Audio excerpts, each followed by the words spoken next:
You're listening to the Cyberwire Network, powered by N2K.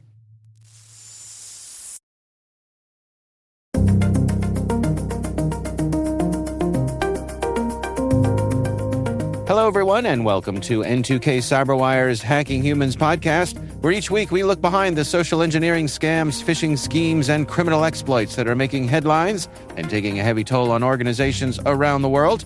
I'm Dave Bittner, and joining me are my co-hosts, Joe Kerrigan. Hey, Joe. Hi, Dave. And our N2K colleague and host of the T- Space Daily podcast, Maria Vermazes. Hello, Maria. Hi, Dave, and hi, Joe. Hi, Maria. We've got some good stories to share this week, and we'll be right back after this message from our show sponsor.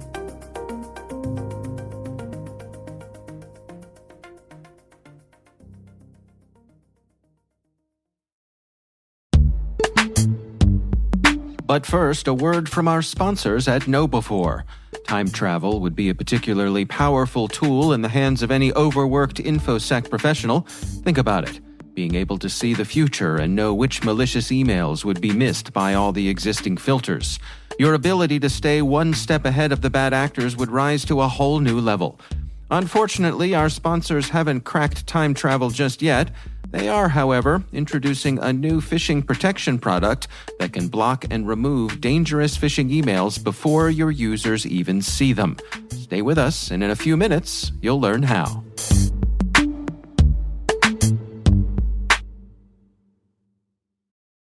All right, before we dig into our stories this week, we have a couple of bits of follow-up here. What do we got here, Joe? Right. Well, first we got Will, who writes in to tell us that he apologizes for being a little late on this, but he's going through some old episodes, and in short, he works for a bank. And FinCEN is the Financial Crime Enforcement Networks. He wanted to tell us about how they're clawing money back on these events. It was set up during the Patriot Act to cover ways to get money back from fraud or from terrorism. Huh. And the problem with post 9/11, yep. Right, yeah, with FinCEN is that it's voluntary, so banks have to volunteer to join. He says they have a recent incident at their bank that so they attempted to notify the other bank, who I don't know if I should even name who this is, but. It's a bank you've heard of, and he said basically they ignored us. They said that they were waiting for the owner of the account to approve returning the money, which of course will not happen. So the customer was out the cash. So there are some big banks out there, very big banks. I'm going to not even say my opinions, but he also wants us to keep the great work on the show. But they're not participating in this. They're not participating in this FinCEN. Yeah, it being voluntary is... there's the problem right there. Yeah. I think you're right. Jeez. Right. All right, interesting. What else do we have here, Joe? We have an anonymous listener who wrote in and was talking about the DocuSign API. Remember, we were talking about people using, cyber criminals using DocuSign to trick people into opening things and clicking on things and paying them or giving them information.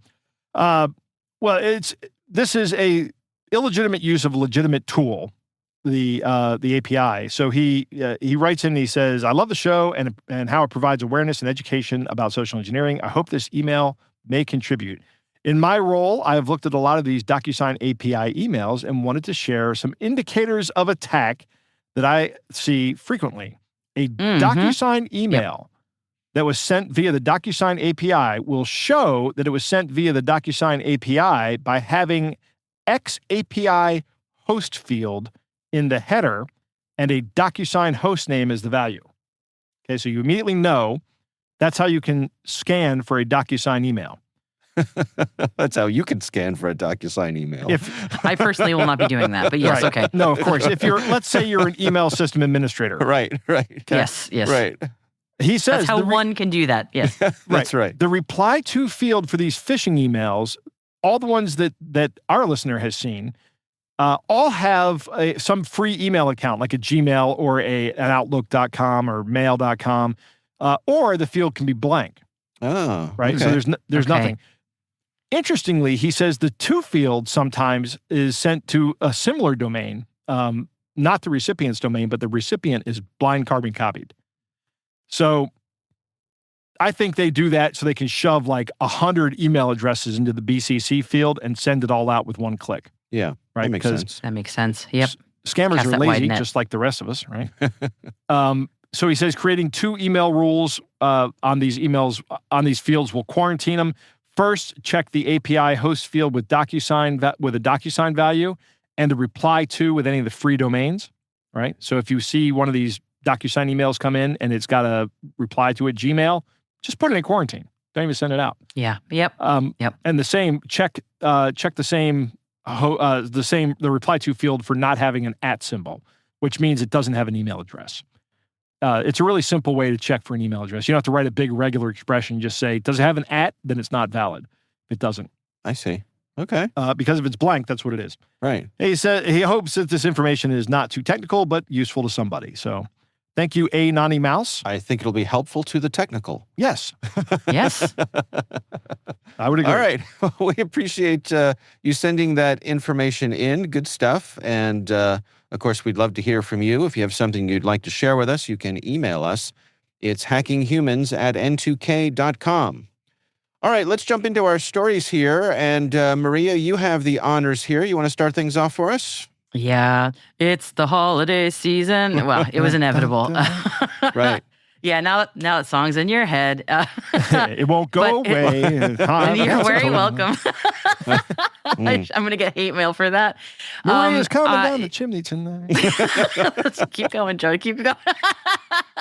I think for my story, I kind of wanted to do the obligatory PSA for the holiday season, especially since we are in the thick of Black Friday sales, which is no longer a one-day thing. It's now basically all of November until December at this point. Yeah. They've just given up on it being a day. There's no Cyber Monday either. It's gone. And there was a report out in The Guardian featuring an interview with the UK's cybersecurity chief saying Black Friday should now be called, and I love this, Black Fraud Day. Nice. Good one. Yeah, love it. Got to give it to him. Yeah. So there were a number of data points that the UK Cyber Bureau kind of pulled together thanks to Action Fraud, which is Britain's scam reporting center. And they said on average, people who are reporting online scams that they've fallen victim to, they're, especially around this time of year, they're losing about 700 pounds on average, and that's not weight. That's around $800 when we convert it. Gonna say, what's that in real money? Yeah. Do they have a scam where I can lose 50 pounds? Like it's called Ozempic. Yeah, that's right. And it's sort of I was looking through some of these data points, and it's one of those things that it just feels right to me. Given I don't know about you two, but the flood of emails I'm getting this time of year, I'm at probably quadruple the normal amount of marketing emails I normally get, which is already too high. Yeah. But I just get so many, and it's very easy to feel a bit overwhelmed by it. I don't know about you two. Yeah, absolutely. Yeah, and I have sort of opted out of doing the obligatory social ties of buying gifts for people. I managed to do that many years ago, but I know a lot of people do that part of maintaining social ties. It's a good thing, network maintenance in the meatware way. So if you're doing that, you're usually buying a lot of gifts for people, and things are coming and going. And it's honestly, even in normal times, it can be really easy to forget what you've ordered and what's coming to your house if you're ordering large volumes of things. I don't know. Sometimes it's like something arrives at my house and I'm going, I don't remember ordering that. And sometimes, it's been a while. Yeah. And that there's actually some data to back that up also from Action Fraud. They found that there has been a large uptick in social media related scams. 43% of the scams that they've had reported to them are social media related. And many of them involve people paying for items that they see advertised on social media that literally never arrive. So especially if you're ordering a lot of stuff this time of year, you might just completely forget that something was supposed to come to your house. And I think some scammers are really banking on that, things getting lost in the shuffle. And another data point I thought was very, very salient was the people who are reporting scams. The largest proportion of people reporting to Action Fraud are aged 30 to 39, and the average age of victims is 42 years old. So to me, that completely turns on its head a lot of the stereotypes people have about who tends to get scammed, and it speaks a lot to who's doing a lot of the shopping this time of year and what age they are. It's probably a busy parent or a sandwich generation person who's got grandparents or elderly parents on one end, and then maybe cats, dogs, and children on the other to shop for. And there's just a lot of money coming and going. Another thing that this report mentioned is, as we've talked about many times on this show, generative AI is making everything a lot worse. And a lot of the people that Action Fraud has talked to, people feel very confident in their ability to spot a scam, whether or not generative AI is involved.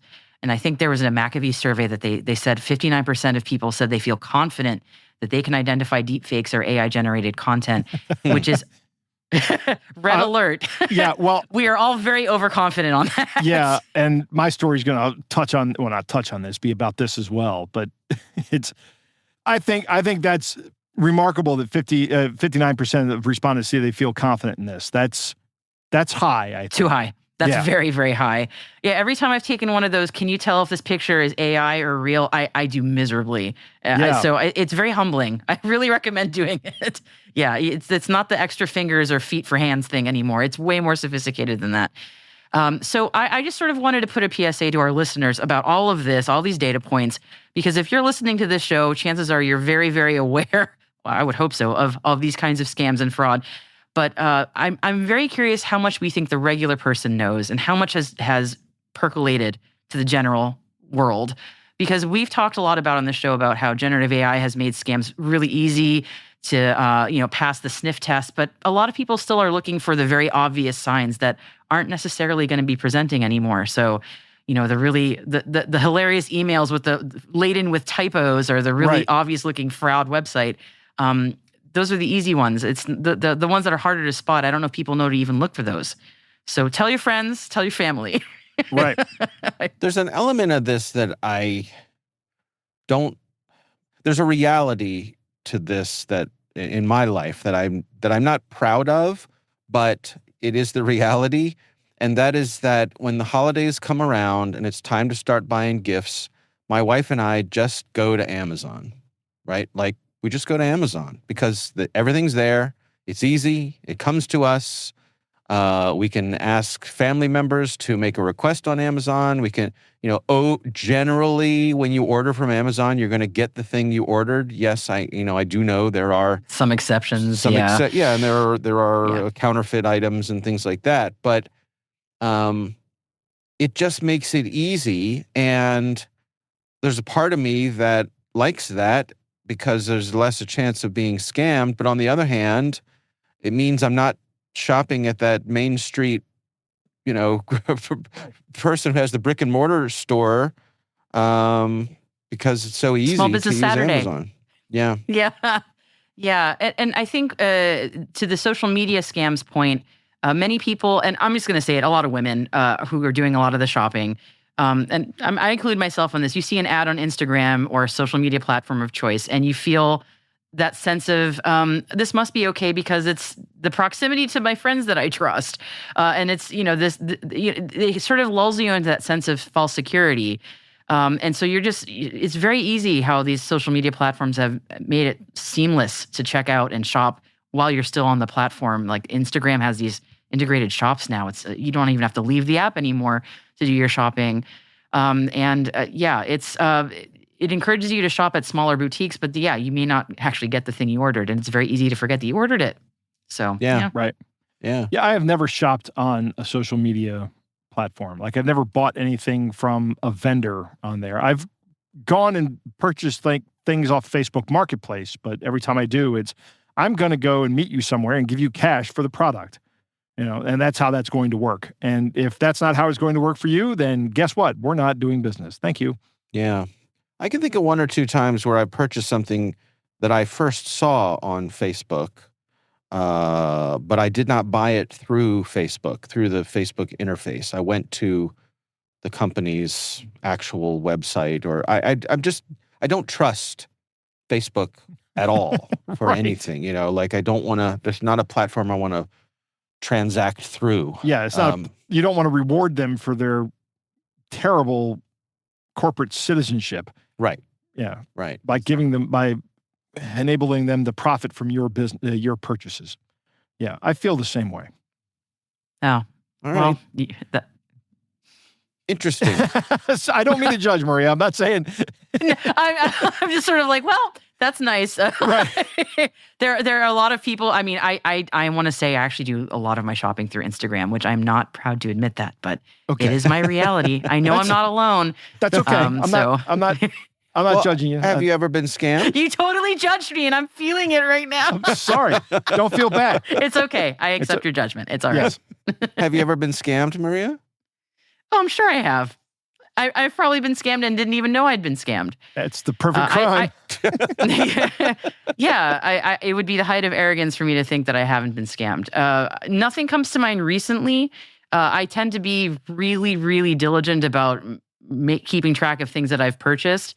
But again, I realize I'm a bit of a corner case because I don't have like a huge family that I'm shopping for. And my family is very non-materialistic for the most part. So we don't do that kind of thing. But again, that's just not the reality of most of my friends. They're, inundated. And some of them, it's all year round. They're always trying to figure out what to get for this cousin or that person or this nephew. Right. So it's a lot of work. We don't do that in my family either anymore. We all agreed, like my brother, my sister, my mom, dad, no more presents. That's it. And that was years ago that we did that. So, like I don't like, not even for the kids. The kids are all adults now. That's really the thing. Yeah. That makes it easier. Yeah. Yeah. So I hope you enjoyed all the presents I got you, nieces and nephews, but there will be no more of that. the Joe gravy train has left the station. What's the cutoff? Is not coming is back. Is it age 18, college, graduation? I'm very curious what your cutoff is for adulthood. We just kind of decided one day all the kids were adults and that was it. And, I mean, I guess there are still two young nephews that we buy presents for, but it's not like super big presents. The moment for us was a couple of years ago when my youngest Jack, who's about to turn 18, I gotta say, a couple of years ago, we decided that there was no reason to get up at the crack of dawn to run downstairs and see what Santa left under the tree. Cover your ears, children. Yeah. So we've all decided to sleep in. That's so nice. Instead of like an 8 a.m. start, it's now like a 10 a.m. 8 start. a.m. So 8 a.m. Yeah. My kids would wake me up at 6 o'clock. Yeah, well. And that's because I said, you can't wake me up before 6 o'clock. Well, we did the same thing, except it was 8 a.m. So now people come down and they get their coffee and they get their Danishes and donuts and bagels and whatever they want. And it's just more of a, should we go in the living room and start opening gifts? Sure, why not? But it also makes it easier because we have family who comes to the house and, just shifting it all a little later made it all easier. But it was the result of people aging out of that childhood joy of, going down to get your presents. All right. Well, we will have a link to your story in the show notes here, Maria. Joe, you're up next. What do you got for us? I got two stories. I was going to do this story last week, but the story about the bear was too good. So we couldn't. I'm still laughing. Nobody can about follow the up from bear. that. Right. So the U.S. trustee program is part of the U.S. bankruptcy court, and they are warning people of bankruptcy fraud alerts. It's a scam about fake fraud. So here's what happens. If you, let's say you are in the throes of bankruptcy, when you go to bankruptcy and you file for bankruptcy protection, you are given a trustee of somebody who is going to help you go through this process.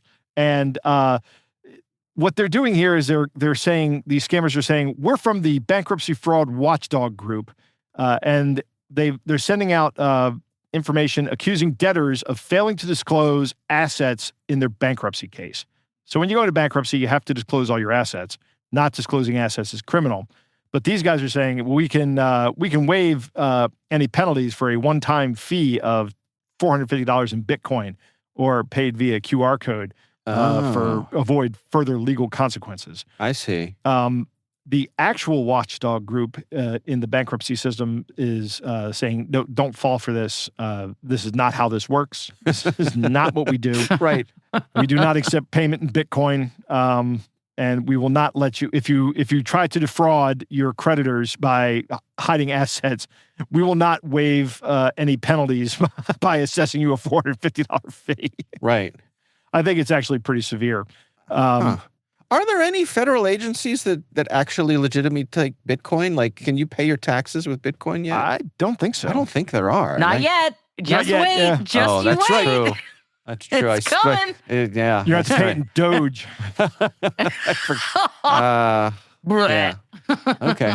You're right. I spoke too soon. Right. Speaking of Just Doge, and wait. we're all alluding at this, at Elon Musk, my next story is actually from CBS Texas, is where it is. CBS News Texas. This is written by Brian New, Lexi Salazar, Mike Lozano, and Scott Fralix. So that's 4 people working on this story. I got to question what's going on over there when you got 4 people working on a story this short. But it's there is a woman named Heidi Swan, and she saw an ad on Facebook, and then again on TikTok. It was a deep fake of Elon Musk talking about cryptocurrency, and she invested in this scam ad $10,000, and of course now it's gone, which is unfortunate. But I mean, we all know how these scams work. Is they run these ads, and Facebook and TikTok don't do anything to stop the ads from running. Because they've got a vested interest in keeping these ads on the platform because they're getting paid for it. So what if somebody gets scammed out of $10,000? That's okay with them. They weren't scammed out of $10,000. But Swan, who is Miss Swan, who is bold enough to come forward on this, and I'm always grateful when people who have been scammed come forward on this and go, look, here's what happened to me. Because I think that takes courage, and I think it takes an amount of bravery that is not common. So and that's why when we hear about this, I don't try to blame the victim here. But she is looking at these videos, and she goes, these videos are still convincing. Even though she knows it's a scam and she knows the video is fake, it's still convincing. So according to Deloitte, this article states that the AI-generated content contributed to more than $12 billion in fraud losses last year. Billion with a B. That's how much is people are getting hurt in this. And Deloitte is saying this could go up to $40 billion by 2027. Any bets on how soon we get to $40 billion? Because I'm betting it's a lot faster than 2027. Yeah, and it's just hard to measure these things. It is also hard to measure these things. The problem is that these AI generated deep fakes are getting harder and harder to spot. You remember when they first came up with the things that were like deep fakes, like face swapping, and right? You'd see people's faces like literally moving around in the video, right? That does not happen anymore, right? They had another bug where people who were being faked wouldn't blink. Now they have blinking. All these things are just improvements that have happened over the past 4 years in this field. And remember, a deep fake does not need to be perfect; just needs to be good enough to fool somebody into coughing up some money.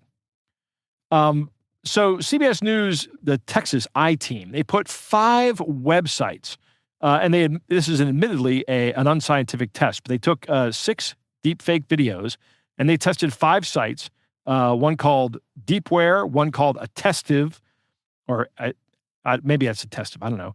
Deepfakeometer, that's my favorite name, because it's really easy to remember. Sensity and Deepfake Detector. Deepfake Detector is a good name, but I'm still saying Deepfakeometer is my favorite. In total, these tools, all 5 of them combined, only recognized 75% of the videos as fake. I think it was, in fact, it was Sensity, Sensity, that actually measured all 6 of the videos as fake. It was the only one that caught all 6 of them.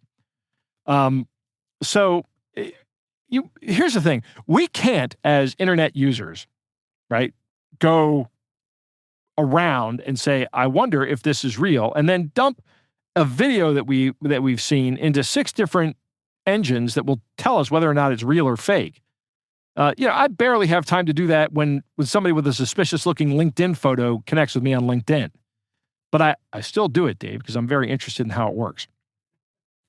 But it's the problem is that these things are getting so good. This is what Maria was talking about. They do say watch for the lip sync being a little bit off, but I can even see lip syncing being a little bit off just being because the audio is out of time with the video. That happens on live TV. I mean, right. Broadcast television has occasional lip sync issues. That's just a digital issue. If you lose lip sync, I can tell that it's out of sync, but I can't tell if what the way the person is moving their mouth is in line with the audio I should be hearing at a different time. It's totally gone for me. Any recognition of what they said is gone. So, and I'm not saying I'm a lip reader or anything, but I mean, if what I'm saying is it's entirely plausible for me to be listening to audio that's different from the way the mouth is moving and me just to say this audio is out of sync with the video. And that would be a plausible way for me to believe that. Or for me to fall for this kind of thing. Okay. So when you were a kid, you didn't notice that the Godzilla movies were dubbed. No, I did. I did.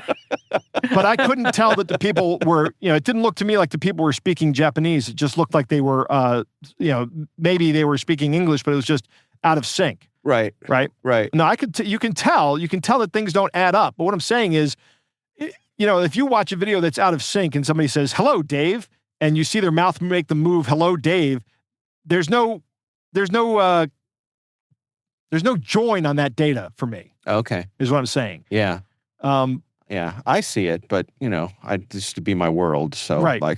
I'm sure you've done a lot of video editing. Right. Not me. I've done a lot of video watching. It was important. Yeah. Right. Interesting. And I can tell when it's out of sync, and the least bit of out of sync really does irritate me. Yeah. Which is kind of, I guess, my defense on this because I'm guessing you don't play a lot of video games then. I do, and their lip movements are just awful. Flap, mouth flap is just endemic to video games. It's comical how bad it is sometimes. So I was going to say I'm probably completely desensitized to it at this point because nothing ever matches. Right. I saw a thing just this past week talking about the detection software. I saw a thing where somebody put something into ChatGPT and they said, create an image of a slice of pizza. And ChatGPT generates a delicious, hot, steaming, wonderful-looking slice of pizza. So the person then downloads that image and in the same interface uploads it back to ChatGPT and says, "Is this an authentic photo of a slice of pizza?"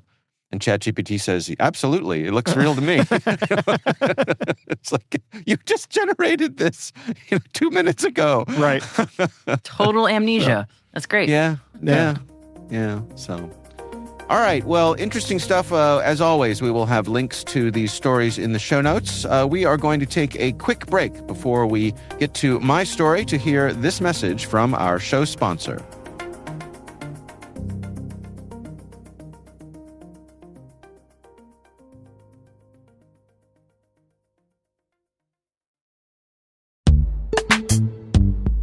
We were talking about mitigating cyber threats to your organization before your users even see them. The new Fish ER Plus from KnowBe4 was developed to help you supercharge your organization's email security defenses. How? You get a unique crowdsourcing advantage.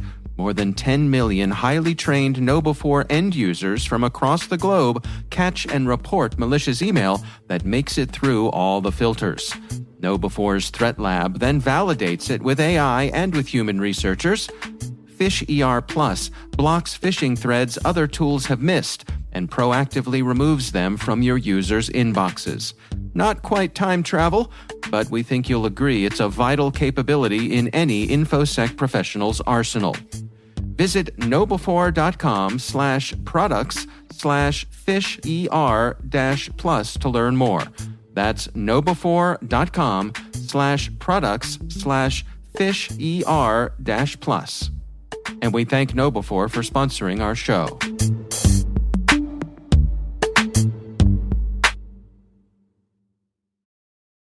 All right, we are back. Before I dig into this story, I want to ask both of you, and let me start with you, Maria.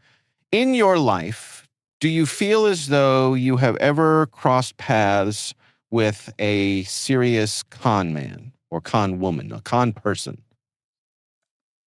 How serious are we talking? Well, in other words, was there anyone who you've ever had a friendship with or a relationship with? In other words, more than just someone you cross paths with casually while out and about. Someone who uh, you felt as though you were getting to know, but it turned out that they were someone who was either conning you or your friends, or this person didn't turn out to be who they thought they were in a negative way. Yes, I have definitely have that. I have before. I've had experiences like that. The con was not necessarily uh, for monetary gain. It was more taking advantage of people. And I'm trying to figure out how to phrase this. Taking advantage of people's time and benefiting from basically labor that should have been paid for. I see. If that Okay. makes sense. Sure. Yeah. Sure. People who were pretending they were much more important than they actually were, and saying, "Oh, I need you to help me with this thing," and ends up that this person was a complete fraud. I see. That definitely happened to me in my early 20s, I would say. Yeah. How about you, Joe? Yes. Okay, Twice that's also now. my answer. Yes. Right. No, I get it. No, And one of them was named Dave Bittner. no, not Dave Bittner. What the hell are we doing here? Yeah. Why? Well, can you share one of them? Let's see. Well, one of them is a family member that Okay. we don't communicate with anymore. All right. Yeah, that's They were heartbreaking.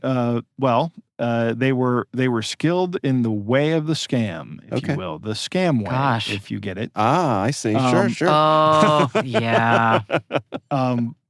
And another one is a little recent, so I'm not going to broach that. Sure. I had one that I can remember actually back in college. It was a college dorm mate, so somebody who lived down the hall from me. The shifty dorm guy. Right. There's always Right. one. Yeah, there is. Yeah, who just, and it only in retrospect did I figure out. In fact, it dawned on me years after college that this person was absolutely just full of it with like everything that he claimed to be and say and do and promised, and he was just he was someone who, through the boldness of his claims and the total confidence in the things that he said, somewhere along the lines he learned that many people, including me, would just believe it, and I did. Yeah. So There's a bunch of people like that in InfoSec, actually. And it's amazing that how long they were successful before the community would go, hey, wait a second. So that's a bit of a sad reality. Yeah. So that brings me to my story, which was shared from one of our N2K colleagues here, sent me this article. This is from Outside Magazine. It's an article written by Brendan Borrell, and it's titled Inside the Mind of Through Hiking's Most Devious Con Man. So this is the story of a woman named Melissa Trent, who was a single mom. She lived in Colorado Springs, and she was on the dating app Plenty of Fish, and she was approached by a man named Jeff Cantwell, and he had rugged outdoor photos of himself. Seemed like the perfect guy for Melissa. He was an outdoorsy kind of guy. He was training to be an arborist. He was a military veteran, a nature enthusiast, and he had a tragic backstory where his family, both his parents and his wife and child had died in a tragic car accident. And Melissa and this guy, Jeff, hit it off. They grew to know each other very well. They met in person. They had dinners together. He was very kind to her children, and it seemed like everything was going great. They both loved the outdoors and enjoyed adventures, those sorts of things. And then one day, Jeff borrowed Melissa's car. She was, I can't remember if she was at work or school or, something like, she was somewhere else where she didn't need her car for the day. And she loaned Jeff the car and didn't really think much of it. And while Jeff was out using the car, Jeff sent her a message and said, "Hey, while I'm out using the car, this car's a little low on gas here. Mind if I use this credit card that you left in the car to buy some gas?" And Melissa thought to herself, "I don't remember leaving a credit card in the car, but sure, why not?" She trusted him. Also a violation of my car borrowing policy. What's that? Which is to always return the car full of gas. Oh, yes. Yeah. That's at my expense. Yeah. Right. No, I think that's a good policy. Yeah. When you borrow someone's car, return it full of gas. Yeah. You're a gentleman, Joe. Yeah. I agree. And a scholar. It's true. Yeah. So maybe I'm one of those She things. starts getting a little suspicious about this. This just feels different, right? And eventually Jeff makes off with the car and the credit card, and Melissa contacts the police. And they do some digging, and they find that this gentleman, Jeff Cantwell, was actually Jeffrey Dean Caldwell, who was a career con man with a history of theft and fraud. He had spent the past couple of decades posing as this outdoorsman, and he was preying primarily on women and elderly people with his tales of hardship and adventure. And the story talks about this pattern that's so common with con men. He earned her trust using flattery and also shared stories, but then he orchestrated a crisis to manipulate his victim. He talked about his family passing away, which wasn't actually what had happened. His family was still around. Probably hates him. Yeah, I mean, Melissa, the victim here, she stayed hopeful for a long time, as the victims often do. Right. But eventually he was arrested in South Dakota driving her car, which, by the way, he had just beat the crap out of. Big surprise. Right. Yeah. Right. That's what these types of folks do, I think. They go from one person to another, use them up, and then find someone else. Now, Melissa eventually got access to his Facebook account, and she updated it. How did she do that? I was going to say, did she hack it or something? No, she found... So one of the things he left behind was a notebook that had access to his face. It had the credentials written down for his Facebook account. Good for her. So, granted, in violation of the Computer Fraud and Abuse Act, Melissa logged into his Facebook account and basically put a warning up for everyone to see, saying that he was a con man and that he was heading to prison. And sure enough, when he got caught in South Dakota, he was faced with the reality of the many, many people that he'd conned. And he'd been in prison before. This was not his first time in the slammer. So now he's facing up to 25 years. And the author of this article spoke with him many times. Really? Yeah. And said that he is a charmer. He wins you over. For some reason, he's someone that you can't help kind of rooting for. Which again is this like the folks who have this gift of the gab, who are able to do this over and over and over again. Somewhere along the lines, they realize that they have this skill, they can weave a spell over people, and it's easier, they think, than living an honest life. Despite, Caldwell could face the next couple decades in prison. Yeah, he should have become a podcaster like the rest of us, Dave. It's not a good idea. That's right. The place where all ne'er-do-wells land, yes. Right? Podcasting. It's either prison or podcasting. There's no in between. One or the other.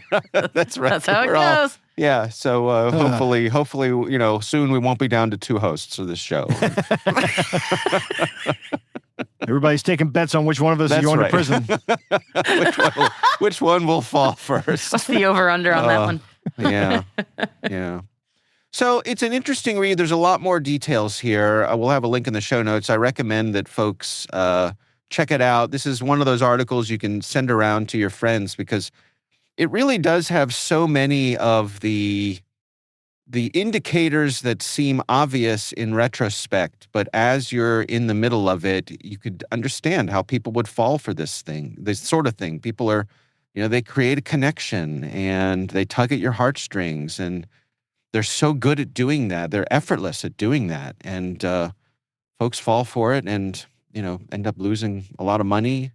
In this case, Melissa lost her car and some money from her credit card. So not so bad in the grand scheme of things, but still, terrible, real hassle. And so, yeah, Mr. Caldwell's doing time. Yeah. Hopefully he'll do a good amount. Yeah. It's just a shame. And I think, like we were talking about, we all know, we've crossed paths with these sorts of people, and some of them just get away with it. They manage to do it time and time again, and they just get away with it. And that can be frustrating on its own. So, all right, we will have a link to that story in the show notes. Joe, Maria, it is time to move on to our catch of the day.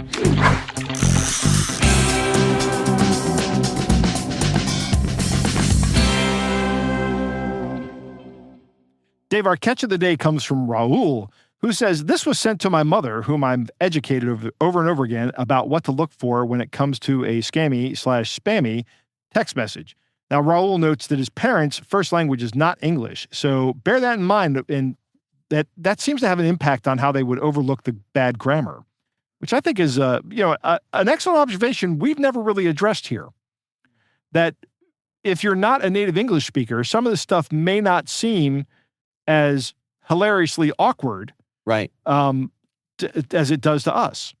Right. Yep. All right. That's true. Well, let me read this one. It says, Apple transaction info. We have noticed that your Apple iCloud ID was recently used at Apple Store, California for US dollars $149.93 paid by iPay pre-authorization. Also, some suspicious sign-in request and Apple Pay activation request detected. That looks like suspicious to us, and a temporary hold has been initiated. In order to maintain the security and privacy of your account, we have placed those requests on hold. If not you, please reach to us at 1-808 blah, blah, blah, blah, blah to talk to an Apple representative. Failing may lead to auto debit and charge will not be reversed. Call immediately to cancel this charge. Have a great day. So that's the text message that Raul's mom got. Yeah. I don't know. First of all, there's no such thing as iPay. Okay. It's Apple Pay. How would I know what that is? Yeah. Not an avid iPhone user. Yeah. I have one for work now, but I really hate it. Only because it's not I'm big on the Apple ecosystem, and even I didn't know that. I everything. I would just assume it's legit because why not? Yeah. Why not? It certainly could be. What strikes me about this is there are so many of the telltale things here. There's the, you have to call now, and if you don't, you'll be charged something that will not be able to be reversed. Yep, and that looks like suspicious to us. That's my favorite sentence. Right, that looks like suspicious to us, yes. That looks like suspicious to us. Raul notes that that he sees a lot of this happening in people close to him, and he knows that a lot of people have been targeted, and he's still shocked that a lot of people don't understand whether or not these are real. Yeah. And, we see this often. Like, for example, in my story today, Mrs. Swan, who is lost $10,000 to a deep fake Elon Musk scam for crypto. I get exactly why that works. And I hope, at least, I never start thinking that, why does this continue to work? It works because people are humans. And, something will make sense to somebody, and everybody's vulnerable to something. At some point in time, there's going to be something that comes up, and it's going to get me. I've talked about how things have gotten me before in this show. We've all been got. We've all been got. Yeah, everybody's been got. Oh yeah. Yeah, yep. And we'll be got again. Yeah, I'm sure I will be. Just got to try to minimize the blast radius. Right. Exactly. Yep. And you're right, Maria. We talk about it. That's right. Yep. That's what and we we'll do. talk about it. And if we want to rename the show, we should call it "That Looks Like Suspicious to Us" instead of hacking humans. See, that could be our spin-off show. There you go. That looks like suspicious to us. We should do T-shirts. All right. Well, thank you, Raul, for sending that in. And I have to say, I think your family members are lucky to have you looking out for them and having their back. So we do appreciate you sending that in. And of course, we would love to hear from you. If there's something you'd like us to cover on the show, you can email us. It's hackinghumans@n2k.com. We want to thank all of you for listening, and of course, we want to thank our sponsors at KnowBe4. They are experts in helping users do the right thing through new school security awareness training.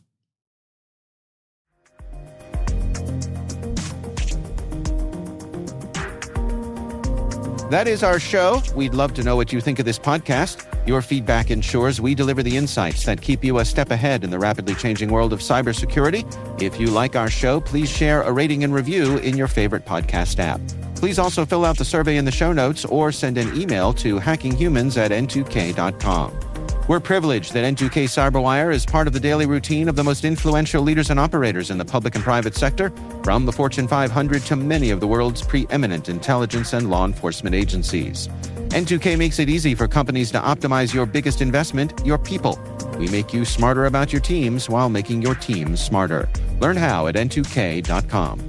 This episode is produced by Liz Stokes. Our executive producer is Jennifer Iben. We're mixed by Elliot Peltzman and Trey Hester. Our executive editor is Brandon Karp. Peter Kilpie is our publisher. I'm Dave Bittner. I'm Joe Kerrigan. And I'm Maria Varmazis. Thanks for listening.